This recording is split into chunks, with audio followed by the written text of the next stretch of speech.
नमस्कार, मैं हरेंद्र। आशा करता हूँ आप लोग सभी निरोग और स्वस्थ होंगे। और आज की क्राइम स्टोरीज में, क्राइम की दुनिया में अपराध करने वाले जो शख्स, जो अपराधी या कातिल होता है या रेपिस्ट होता है, वो अपराध करने का पहले एक बार भी यानी सोचता है कि शायद वह कितना भी कोशिश कर ले, लेकिन जुर्म एक न एक दिन सामने आएगा ही और वह पुलिस के हाथों पकड़ा ही जाएगा। आज की कहानी भी जो है ऐसी एक कहानी है।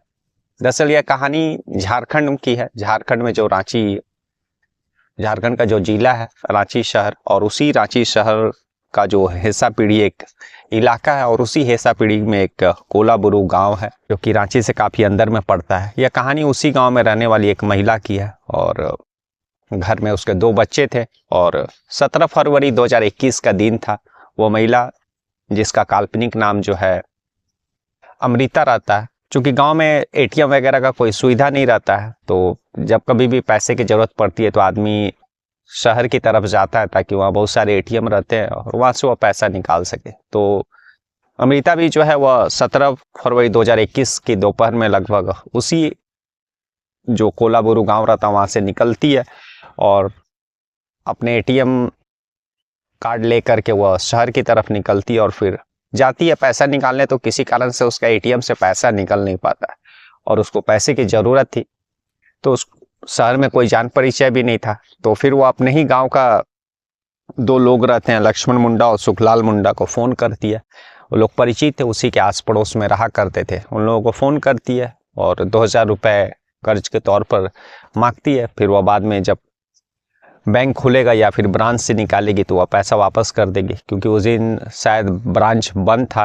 आई थिंक, हमको लगता संडे का दिन था, तो और उसको पैसे की ज़रूरत थी, इसलिए वो अपने परिचितों 2 लोगों को, लक्ष्मण मुंडा सुखलाल मुंडा को फ़ोन करती है, 2000 रुपये मांगती है।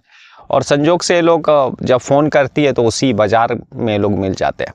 और लेकिन वे लोग ये बोलते हैं कि पैसा तो उन लोगों के पास है नहीं, पैसा घर में है। और उसके बाद फिर जो है दोनों उसी जो बाइक में रहते हैं उस अमृता को बैठाते हैं और फिर वापस अपने ही गांव के तरफ निकल पड़ते हैं, अपना जो लक्ष्मण मुंडा का घर रहता है उस घर में पैसा देने के लिए। अब अमृता इस बात से अनजान की जो है शायद उसके ज़िंदगी का आखिरी दिन है, और उसके कुछ ही क्षणों के बाद उसके साथ क्या हैवानियत होने वाली है वह सोच भी नहीं सकती, क्योंकि ये लोग गांव के ही परिचित थे और बहुत जगह ये लोग एक साथ काम भी किए थे।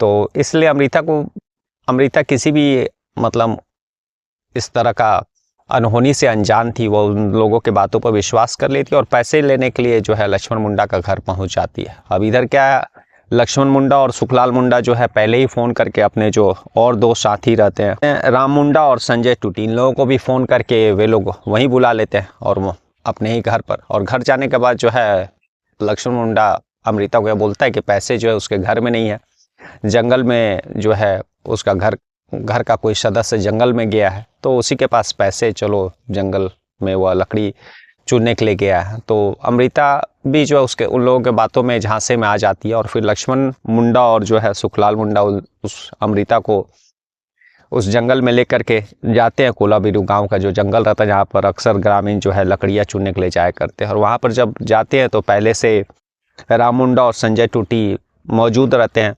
ये लोग पहले से ही इन्फॉर्म करके उन लोगों को वहाँ पर बुला लेते हैं, और उसके बाद फिर जो है चारों बारी बारी से उसके साथ हैवानियत करते हैं, और एक एक करके सारे लोग उस अमृता, जो काल्पनिक नाम है उस औरत का, उसके साथ जो है रेप करते हैं। और रेप करने के बाद जब इन लोगों को यह अंदेशा होता है कि अगर यह बच गई तो मतलब उन लोग जो गलत कार्य किए हैं वह पुलिस के सामने आ सकता है, जमाने के सामने आ सकता है, और उन लोगों को सज़ा हो जाएगी, जेल जाना पड़ेगा। इसी कारण वे लोग उसी जंगल में उसका कत्ल कर देते हैं, और कत्ल करने के बाद सबूत मिटाने के लिए वे लोग अपने बाइक से पेट्रोल निकालते हैं और फिर उसके जो बॉडी रहता है उसको जला देते हैं। और जलाने के बाद जब उन लोगों को लगता है कि अब शायद कुछ भी सबूत नहीं मिलेगा, तो वहाँ से वे लोग निकल जाते हैं।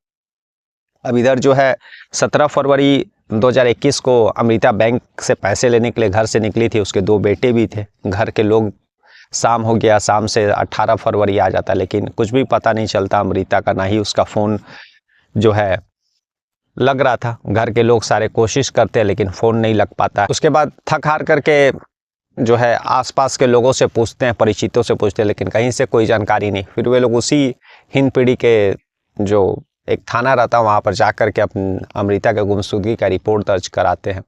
और इधर पुलिस जो है तफ्तीश करने वाली थी, क्योंकि दरअसल अमृता बालिग थी वो और एक शादीशुदा महिला, 2 बच्चे। तो कहीं से भी पुलिस को लग नहीं रहा था कि वह मतलब उसका कुछ किडनैपिंग या फिर इस तरह का कुछ उसके साथ हुआ। पुलिस यही मान के चल रही थी कि शायद वह कहीं गई होगी और फिर आ जाएगी। तभी जो है उसी कोलोबुरु गांव से जो है कुछ ग्रामीण पुलिस को इन्फॉर्म करके बताते हैं कि दरअसल जो कोलोबुरु गांव का जो जंगल, वहाँ पर एक किसी का शॉर्ट डेड बॉडी पड़ा हुआ, पूरी तरह से जला हुआ। पुलिस को जब इन्फॉर्मेशन मिलता है नज़दीकी थाना को, तो वह शव को अपने कस्टडी में लेती है, आस पड़ोस के लोगों से पूछताछ करती है और अपना भी जो गुमशुदगी या लापता लोगों का ऐसा कोई महिला जो हाल में गुमशुदा हुई हो, लापता हुई हो, उसका डिटेल खंगालती है। तो पता चलता है कि अभी हाल में ही 2 दिन पहले ही जो है वहाँ उसी गांव के कोलाबिरू गांव की एक महिला जिसका नाम अमृता था, वह गुमशुदा हुई है। उसकी बाकायदा उसका रिपोर्ट दर्ज है और ग्रामीण भी बताते हैं कि उस गांव की एक महिला जो है 1-2 दिन से लापता है। अब पुलिस उसके दोनों बेटों को बुला करके उस शव का पहचान करवाती है, लेकिन शव पूरी तरह से जल गया रहता है। लेकिन बाकी आसपास जो उस जली हुई शव का आसपास जो कपड़े और बाकी चीज़ मिले रहते, उससे अमृता के रूप में ही घर वाले पहचान करते हैं। पुलिस उसके बाद उस शव को कस्टडी में लेकर के पोस्टमार्टम और बाकी चीज़ें वहाँ से जो भी सबूत इकट्ठा करने का रहता है वो सारा चीज़ इकट्ठा करके फॉरेंसिक के लिए भेज देती है और अपना धीरे धीरे तफ्तीश बढ़ाती है। अब पुलिस ये 100% मान करके चल रही थी कि जो शव मिला है वो अमृता का ही है। बाकी वो डीएनए का सैंपल ले करके उसके जो बेटे रहते हैं उन लोगों का सैंपल ले करके टेस्ट के लिए भेजती है और रिपोर्ट भी आ जाता है, जिससे कंफर्म हो जाता है कि जो वह अमृता का ही लाश था। लेकिन अमृता आखिर उस जंगल में कैसे पहुंची? वह तो बैंक एटीएम पैसा निकालने गई थी, जैसे कि उसके घर वालों ने, उसके बेटे ने बताया। पुलिस के पास कोई भी सबूत या फिर कोई भी एविडेंस मिलता नहीं है। पुलिस जो है उसके अमृता का फ़ोन नंबर उनके दोनों बेटों से लेती है और उस फ़ोन नंबर को सर्विलांस पे डालती है और फिर जो है उसका कॉल डिटेल, सीडीआर रिपोर्ट सारा कुछ चेक करती है। जब कॉल डिटेल सारा कुछ चेक करती है तो पता चलता है कि दरअसल 17 फरवरी 2021 को अमृता का लोकेशन एटीएम के पास दिखा रहा था, लेकिन उसके बाद जो है वह फिर वापस गांव की तरफ उसका फ़ोन आते लोकेशन जो दिखाया और फिर उसके बाद स्विच ऑफ हो गया। तब पुलिस कॉल डिटेल सारा कुछ चेक करती है तो लास्ट कॉल जो है उसी लक्ष्मण मुंडा को फ़ोन किया गया था। लक्ष्मण मुंडा से जब पुलिस पूछताछ करती है तो लक्ष्मण मुंडा बोलता है कि वह पैसे मांगने के लिए फ़ोन की थी, लेकिन मेरे पास पैसे नहीं थे तो मैंने मना कर दिया। बाकी और चीज़ पुलिस तफ्तीश करती है। लक्ष्मण मुंडा का भी फ़ोन नंबर पुलिस लेती है, उसका भी सीडीआर रिपोर्ट और लोकेशन सारा कुछ ट्रैक करती है। तो पता चलता है कि दरअसल लास्ट कॉल अमृता ने लक्ष्मण मुंडा को फ़ोन किया था और उसके बाद फिर जो है दोनों का लोकेशन काफ़ी समय तक, लगभग 1-1.5 घंटा तक एक ही साथ बताया था और फिर जहां पर लाश मिला था लक्ष्मण मुंडा का भी मोबाइल लोकेशन वहीं का दिखाया था। अब पुलिस के पास सबसे बड़ा सबूत था, वह लक्ष्मण मुंडा को उठाती है और जब कड़ाई से पूछताछ करती है तो लक्ष्मण मुंडा सारा राज उगलता है और अपने जो साथी रहते हैं सुखलाल मुंडा और बाकी राम मुंडा और संजय टूटी, चारों लोगों का नाम बताता और बताता है कि दरअसल उस दिन अमृता बैंक से पैसे निकालने गई थी, लेकिन शायद एटीएम में कुछ खराबी था और ब्रांच भी बंद था। तो वह लक्ष्मण मुंडा को फ़ोन करती है, उससे कर्ज के रूप में 2000 रुपये मांगती है, लेकिन इन लोगों का नीयत ख़राब था। ये लोग बहुत दिन से जो है उसके ऊपर गलत नज़र डाल करके रखे थे, तो वो लोग सोचे कि अच्छा मौका है, इसीलिए वे लोग रास्ते में ही राम मुंडा और संजय टूटी को फ़ोन कर देते हैं और फिर किसी तरह से अमृता को अपने ही गांव के जो जंगल रहता है वहाँ पर बहला फुसला कर पैसे देने के बहाने वहाँ पर लेकर के जाते और चारों मिल करके उसके साथ गैंगरेप करते हैं।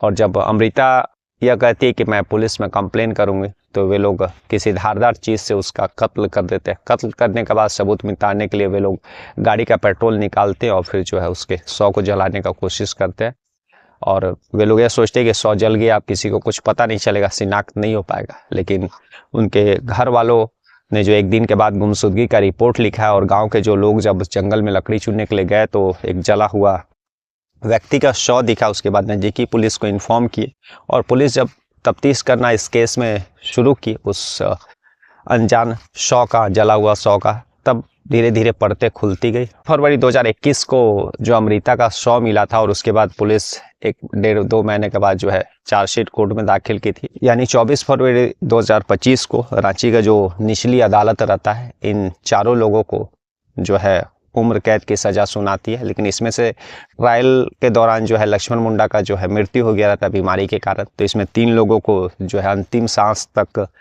जो है जेल में रहने का सज़ा दिया गया और 60-60 हज़ार रुपये का जुर्माना भी लगाया गया। और जुर्माना जो है जो मृतका की बेटे हैं उन लोगों को देने का कोर्ट ने आदेश दिया। और उसके बाद जो DALSA district legal service authority जो रहती है, जो समाज में कानून हर व्यक्ति तक पहुंचे और कानून का सही रूप से पालन हो और यह सारा चीज़ जो देखती है, उसको यह भी निर्देश दिया गया है कि जो पीड़िता के आश्रित है, जो पीड़िता के दोनों बच्चे हैं, उन लोगों को जो है कॉम्पनसेशन दिलवाने का प्रक्रिया शुरू किया जाए। कल में फिर ऐसी किसी कहानी के साथ मिलेंगे, तब तक के लिए नमस्कार, जय हिंद, जय भारत।